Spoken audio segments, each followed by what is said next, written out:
Hi guys, what you see right now is when I first saw the car. They called me, I immediately went there and saw it.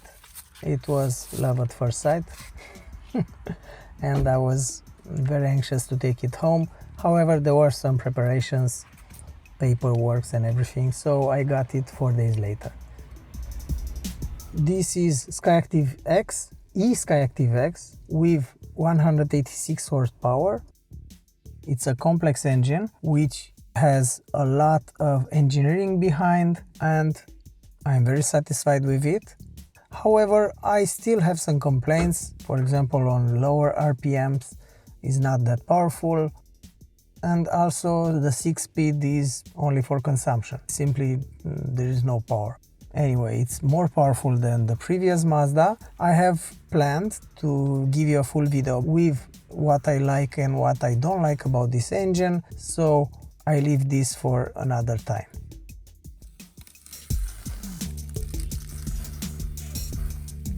Right now I'm just telling you briefly about it. Feels so good.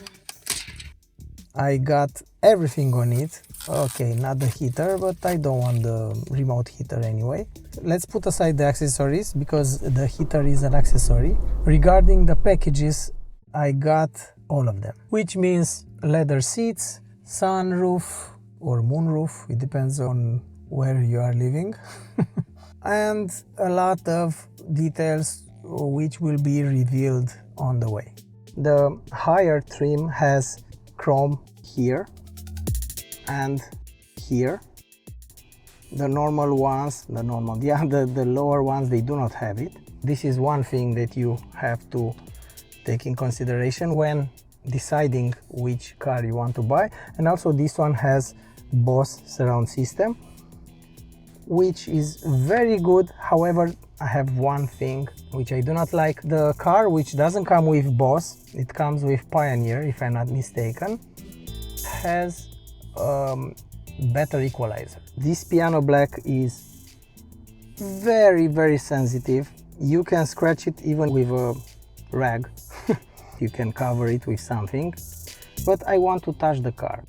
So that's why when this one will be so bad that will not look as I want, I will replace it, and that's it. Also, this is manual. I like manual. That's pretty much it for this first episode. Next, I will have videos about accessories, which some of them gave me some problems, so I will have to tell about it. The menu, because it has a lot of information here, and I will do one video only with the menu and things which I believe they are crazy about the car. For example, you see here there are two buttons. This is the recirculation, and here is the way to change the position of the airflow. I got used to them and I know where they are, but from the distance and especially in the dark, you cannot see them. Anyway, they did some improvement on newer models. That's it for today. Drop a comment if you need to know something about this car. Thank you very much for watching and see you in the next one.